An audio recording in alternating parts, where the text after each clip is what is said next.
ଦେଖ ଭାଇ ଆମର ଇଏ ତରକାରୀ ଆଉ ଭେଣ୍ଡି ସେଠି ଆଳୁ କାଟିଛି, ଟମାଟର କାଟିଛି, ତାକୁ ଥକା ମାରି ଯାଉଛି, ବସିକି ଦିନ ସାରା ରେଷ୍ଟ ମିଳୁଛି କି ନାହିଁ ମୁଁ ଜାଣିନି। ଦେହ କେମିତି ପୁରା ନୁଗା ବି ବସ୍ତ୍ର ବି ଏପଟ ସେପଟ ଫୁଲବାଲ ପକଉଛି। ଏ ରୋଷେଇ କରିବାକୁ ମତେ କହୁଛି ଆଖି ତ ଆଖି ଦୋଷ ଅଛି ଆଉ, ଆଖିରେ ପ୍ରୋବ୍ଲେମ ଅଛି ଆଉ।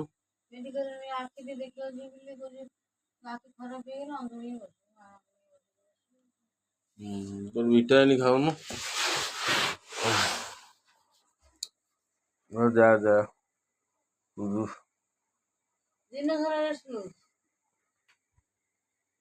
ଦିନ ସାରା ରେଷ୍ଟ ମିଳୁନି ଟୋଟାଲି ଆଉ ନା, ଦିନ ସାରା ତତେ ରେଷ୍ଟ ମିଳୁନି। ଘରକୁ ସେ ଛୁଆ ଟା ରହୁଛି, ଖାଉଛି ଦିଟା, ଘର କାମ କରିବୁ, ପାଣି ଆଣି ବାସନ ମାଜେ, ପକେଇ ଦେଇ ଯାଉଛି ଯୋଉ ଗୁଅ ମୁତକିରି, ବିଲି ହଗିଲା ସାଡ ଦେଲେ କୁଣ୍ଡେ ପେଣ୍ଟ ପକେଇଦେଲେ, ସେ କାମ ନୁହଁ। ପେଣ୍ଟ ସଫା କରି ଆସି ଭାତ ରାନ୍ଧି ଖାଇବା 3ଟା ବାଜିଲା। କଣ ବସିଥିଲି, ଲାଇନ ପଳେଇଲା ବଇଥିଲି।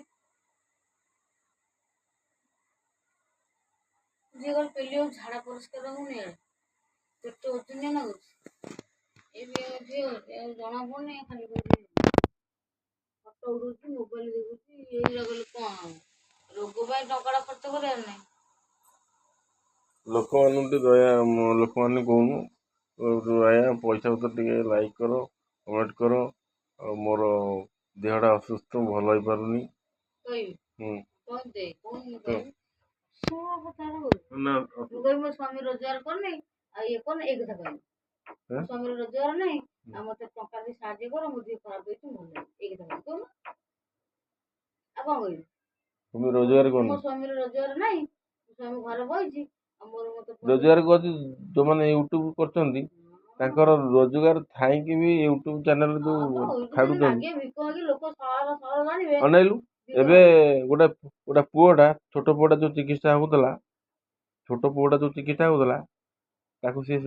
ତାକୁ ମୋବାଇଲ ଏଇ ଯୋଉ ସୋସିଆଲ ମିଡିଆ ଦ୍ଵାରା ଯୋଉ ଭାଇରାଲ କରାହେଇକି ଯୋଉ ଛୋଟ ଛୁଆଟାକୁ ସମସ୍ତଙ୍କୁ ସାରା ଓଡିଶା ବାସୀର 4.5 କୋଟି ଲୋକଙ୍କୁ ଯୋଉ ହାତ ପାତି ଗୁହାରି ହେଲା, ଟଙ୍କା ଟଙ୍କା ପକେଇଲେ ଯେ କୋଟିପତି, କୋଟି କୋଟି ଟଙ୍କା ଯୋଉ ଆଦାୟ ହେଲା, ମେଡିକାଲ ଲୋକ ଖାଇଗଲେ, ଇଏ ଲୋକ ଖାଇଗଲେ, ସିଏ ଲୋକ ଖାଇଗଲେ।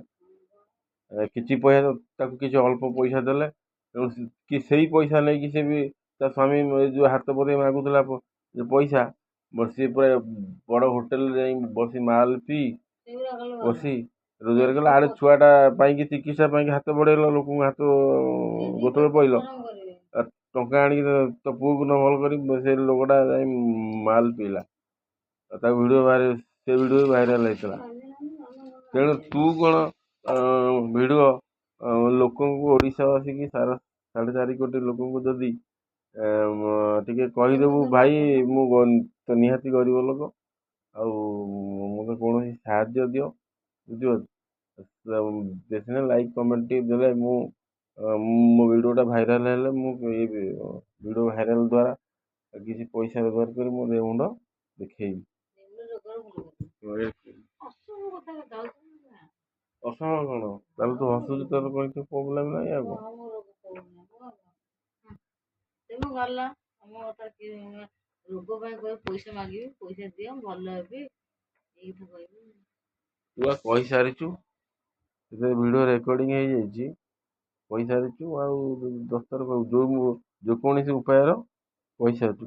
କଣ ରାଗିକ କି ହସିକ କି ଦୟା ଲୋକଙ୍କୁ ହାତ ଯୋଡି ମାଗେ, ଯାହାହେଲେ ବି ତୁ କହିସାରିଛୁ ଏ ଭିଡିଓ ଦ୍ୱାରା।